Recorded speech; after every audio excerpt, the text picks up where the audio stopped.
UP के basic स्कूलों की पेयरिंग को लेकर हाई कोर्ट में आज महत्वपूर्ण सुनवाई हुई है और इस बीच खबर आ रही है कि फैसले को सुरक्षित रख लिया गया है। सबकी निगाहें इस पर लगी हुई थी कि आज फैसला आ सकता है और आपको बता दें, उत्तर प्रदेश के कई जनपदों में विरोध के स्वर लगातार तेज होते जा रहे हैं।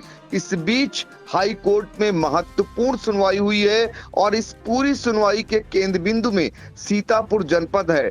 दो याचिकाएं सीतापुर के जो छात्र थे, अभिभावक थे, उनकी ओर से दाखिल की गई थी और उसी में सुनवाई चल रही थी। सीधे हम आपको लेकर चलते हैं इंडिया के संवाददाता प्रियांशु मिश्रा के पास, जो इस समय फोन लाइन पर जुड़ चुके हैं।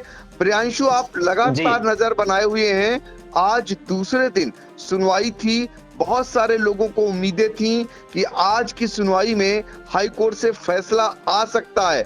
क्या कुछ हुआ आज की सुनवाई में जो आप तक जानकारी आई है? जी सर, आपको बताना चाहेंगे कि इलाहाबाद हाई कोर्ट की जो लखनऊ खंडपीठ है उसकी कोर्ट संख्या 7 जस्टिस पंकज भाटिया जी की जो है न्यायालय में सुनवाई हुई। पहले 3 जुलाई को सुनवाई हुई थी, जिसमें आपको बताएं सर, जो 2 याचिकाएं सीतापुर से पड़ी थी उसमें एक बड़ी महत्वपूर्ण याचिका है जिसमें ज्यादा लोग थे, कृष्ण कुमारी और इनके साथ जो है थ्रू हर नेचुरल गार्जियन, यानी कि 51 बच्चे जो है अपने गार्जियन के तहत लखनऊ हाई कोर्ट पहुंचे हुए थे और उस आदेश को चुनौती दी थी जिसमें सरकार ने उत्तर प्रदेश के 5000 बेसिक स्कूलों की पेयरिंग करने के निर्देश दिए थे और पेयरिंग की जो सर व्यवस्था है वो भी सरकार द्वारा लागू कर दी गई थी। प्रदेश के स्कूलों में अधिकांश विद्यालय सर पेयर किए जा चुके हैं। अगर हम बात करें सीतापुर की तो 247 के करीब विद्यालय हैं जिनको पेयरिंग करने का निर्णय लिया गया है, जो छांटे गए हैं बीएसए द्वारा, जिसमें 200 स्कूलों की पेयरिंग भी हो चुकी है। और सर दूसरी जो याचिका दायर की गई थी वो master Nitesh Kumar through his mother Shrimati Lalli Devi and another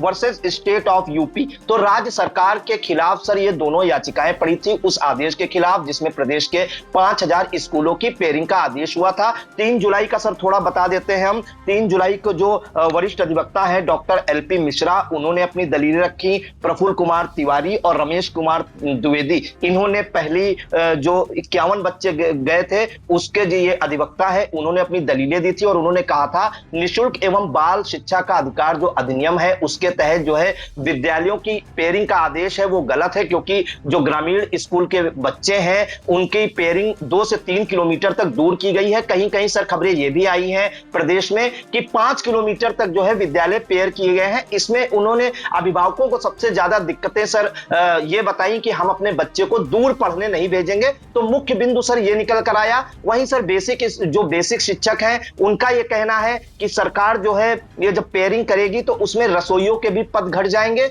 और सरकार प्रधानाध्यापक के पद पर प्रमोशन भी नहीं करना चाहते। तो बेसिक जो शिक्षक हैं वो भी इसके खिलाफ थे। तो उसको लेकर 3 जुलाई को अपनी अपनी दलीलें पेश की, जिसके बाद ये माना जा रहा था कि 4 जुलाई को जस्टिस पंकज भाटिया कोई ना कोई आदेश जरूर करेंगे। लेकिन आज जब सर जो राज्य सरकार की ओर से अपनी दलीलें पेश की हैं डबल एजी अनुज कुदेशिया और वरिष्ठ अधिवक्ता संदीप दीक्षित, उसमें उन्होंने जो है नियमों का हवाला दिया है और यह बताया है कि सरकार ने कहा है कि जिन बच्चों को जो है हम प्राइमरी स्कूल में पेयर किया गया है पड़ोस के स्कूल में, उनको ट्रांसपोर्टेशन की फैसिलिटी भी देंगे। तो ये राज्य सरकार की ओर से बड़ी बात कही गई है, जिस पर जो बेसिक शिक्षक संगठन है वो अब कह रहे हैं कि अगर ट्रांसपोर्टेशन की सुविधा उपलब्ध सरकार करा रही है तो क्या अब ड्राइवर की भर्ती करेगी सरकार बच्चों को लाने और ले जाने के लिए? इससे अच्छा रहता कि उसी स्कूल में हम पढ़ाएं, क्योंकि जो 5000 स्कूल सर पेयर किए गए हैं उनका कायाकल्प भी किया गया है, करोड़ों रुपए की लागत से जो है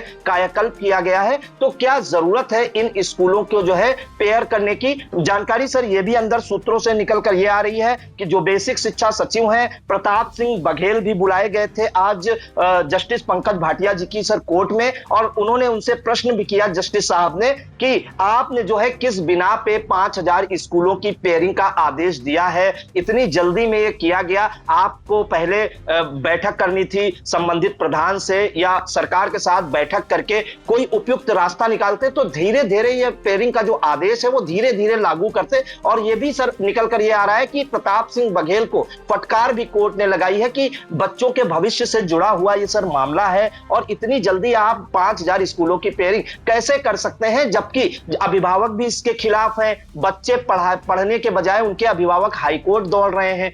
जो शिक्षक संगठन है वो भी इनके खिलाफ है। तो ये जब दलीलें पेश की तो जो सरकारी अधिवक्ता है उनमें सबसे ज्यादा सर निकल कर ये आया कि सरकार ने कहा है कि जो दूर दराज के स्कूल होंगे वो उसके लिए हम ट्रांसपोर्टेशन सुविधा उपलब्ध कराएंगे। बस सर यही ठोस उन्होंने एक दलील दी है। इसके अलावा जो जस्टिस पंकज भाटिया जी हैं उन्होंने एक बड़ी बात सर कही है। उन्होंने ये कहा है कि किसी भी कीमत पर हम प्रदेश के जो स्कूल हैं वो बंद नहीं होने देंगे। आप ये मानकर चलिए, क्योंकि उनके इंफ्रास्ट्रक्चर पर जो है काफी कुछ खर्च किया गया है, और जिनको सरकार चाहती है कि स्कूल हम अगर बंद करेंगे तो उनका इंफ्रास्ट्रक्चर सुधारें और वहीं पर शिक्षा की व्यवस्था करें। तो बेसिक शिक्षक संगठन सर इस बात को लेकर आश्वस्त है कि फैसला जो आएगा उनके हित में आएगा। फिलहाल आज उन्होंने अपना ऑर्डर रिजर्व कर लिया है सर, और माना जा रहा है कि जिस हिसाब से जस्टिस पंकज भाटिया जी ने कहा है कि प्रदेश के हम जो 5000 स्कूलों को बंद करने की बात कही जा रही है, हालांकि सरकार या बेसिक शिक्षा विभाग ने सर नहीं कहा है कि हम स्कूलों को बंद करेंगे। उसमें उन्होंने कहा है कि प्ले ग्रुप की कक्षाएं चलाएंगे अगले सत्र में, 2026-27 सत्र में। लेकिन जस्टिस पंकज भाटिया साहब ने सर यह कहा है कि वो 5000 स्कूलों को बंद करने नहीं देंगे। इस बात से ये संकेत मिल रहे हैं कि कहीं ना कहीं विद्यालयों की जो पेयरिंग है उस पर हाईकोर्ट जो है स्टे लगा सकती है। फिलहाल सर आदेश सुरक्षित कर लिया गया है। मामले की जो अगली सुनवाई है बताया जा रहा है कि 7 तारीख को होगी या सोमवार को होगी, और 7 या 8 जुलाई को यह फैसला आ सकता है। तो शिक्षक संगठन सर अभी भी आश्वस्त हैं कि फैसला बच्चों के हित में आएगा, और बेसिक शिक्षक जो विरोध कर रहे हैं कि उनके भी हित में यह सर फैसला आएगा। बिल्कुल। तो एक तरफ प्राइवेट स्कूलों में पढ़ाई का नया सत्र कई दिनों पहले ही शुरुआत हो चुकी थी, और दूसरी तरफ परिषदीय विद्यालयों में जैसे ही नए शिक्षा सत्र की शुरुआत होती है वैसे ही इन विद्यालयों को जो है विलय करने का आदेश आ जाता है, और उसके बाद जिलों में एक अजब तरीके से लोगों का सड़कों पर आ जाना हो जाता है। मामले को लेकर न कि ग्राम पंचायत के प्रधान बल्कि शिक्षक संघ और क्षेत्रीय विधायक भी अधिकारियों तक पहुंचाए, लेकिन सरकार ने इस पर कोई सुनवाई नहीं की। थक हार कर कोर्ट की शरण में पहुंचे हैं अभिभावक और बच्चे, और वहां पर इस मामले में सुनवाई हो रही है। प्रयागराज की जो लखनऊ खंडपीठ है वहां आज सुनवाई हुई। हर एक की निगाह इस बात पर लगी हुई थी कि आज कोई न कोई फैसला आ सकता है, लेकिन अभी भी उम्मीदें कायम हैं कि स्कूल बंद नहीं होने दिए जाएंगे। कोर्ट की ओर से भी ऐसे रुझान मिल रहे हैं। तो कुल मिलाकर सोमवार या मंगलवार को इस मामले में फैसला आ सकता है। आज फिलहाल सुरक्षित रख लिया गया है।